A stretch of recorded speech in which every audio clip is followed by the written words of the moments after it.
The Devil in Me teaser is out, so I thought it would be a good idea to give it a close watch and see what we can figure out from it. So, the premise of the teaser is that there's a guy talking about how much he loves serial killing. Sadly, he thinks of himself as an artist rather than an architect of murder. So that's another nail in my theory about the documentary show about serial killers factoring into the plot. I'll keep hope alive, though.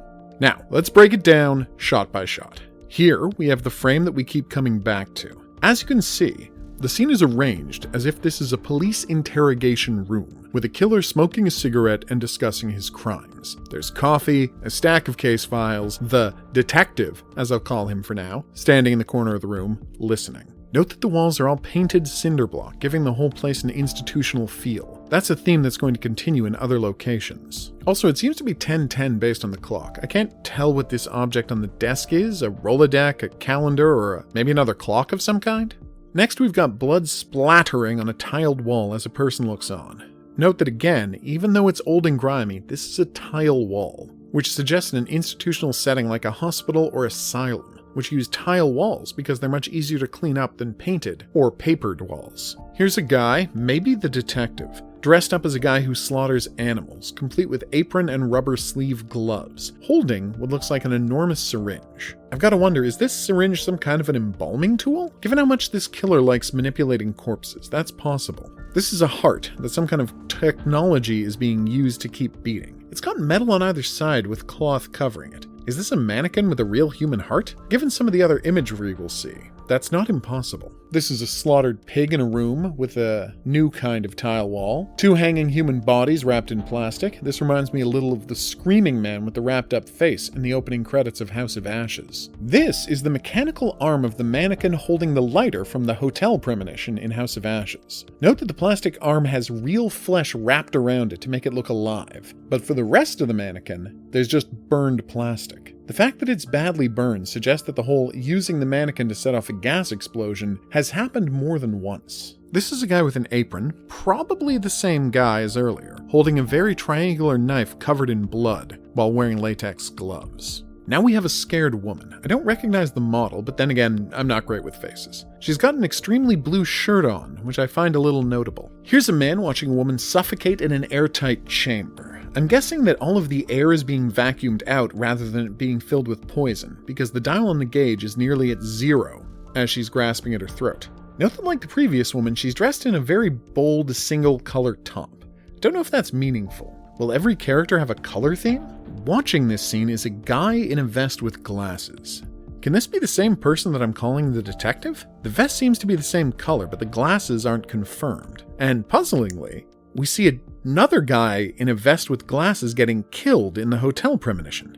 If he's the killer, why is he getting murdered? Unless it's a trick of some kind? Here's the hotel scene from a new angle, with the guy in the vest and glasses. It's the bus driver model from Little Hope, being surprised as the mannequin rises up out of the floor, ready to set off the lighter and blow him up. This is a guy behind a chain link fence, which reminds me of this image from the opening credits. Now we get detail and articulation on the corpse that has been puppeteered to make it look like it's confessing to crimes. There's an open file on the table in front of it, as if it's supposed to sign its confession. Then we get a shot of the tape recorder, revealing that it wasn't recording a confession, it was playing one. A hand with a latex glove on it, probably the detective's, turns off the tape, and we cut to black. Super intense stuff here. I'm trying to figure out if all of the vest guys are the same person. They all have the same build, but it's impossible to tell if they're wearing the same blue vest due to vastly different lighting in the scenes.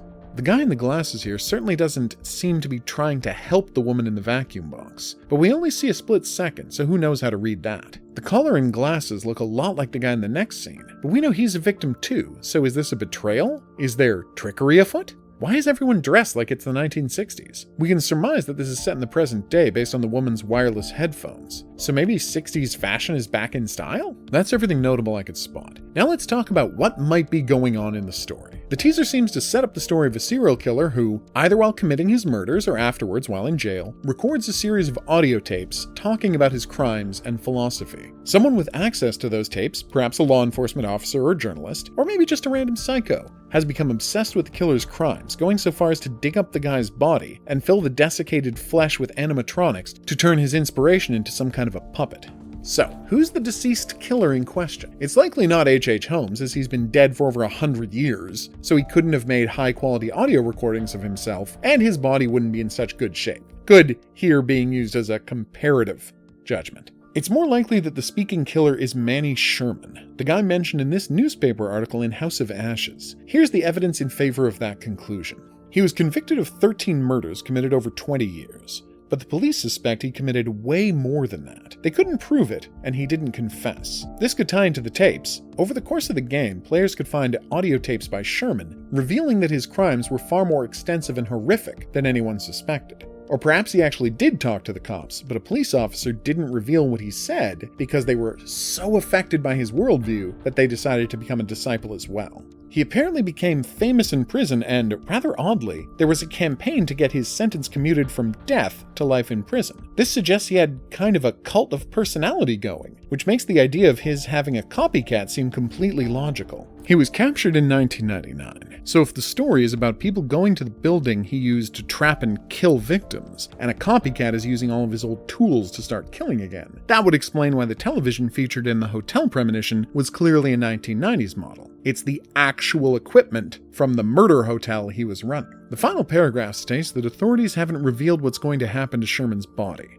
Not a huge clue on its own. But with this reference to a serial killer's corpse in the newspaper, and then the serial killer's corpse being the star of the teaser, I think it's fair to suggest some kind of connection is going on between them. The only question left is, how does H.H. Holmes fit into all of this? Is it a Fallen-style situation where his ghost keeps jumping from person to person, killing forever? Or is it a more grounded version of the same idea, with H.H. Holmes inspiring Sherman's crimes, and then Sherman's crimes inspiring a new killer, and so on down through the years, a perpetual cycle of madness and murder? That would be interesting as well, especially since they toyed with that idea in Little Hope before abandoning it with their twist ending. Anyway, that's all the info I can glean from the teaser. So for now, I've been the Hidden Object Guru. Thanks for watching. If you haven't already, please like and subscribe. Special thanks to my patrons Marissa, Desire, Eduardo, Brian, and Joanne. If there's any other topics you'd like to see covered in one of these videos, please make a note of it in the comment section. We'll see you back here for more dark pictures, but until then, au revoir.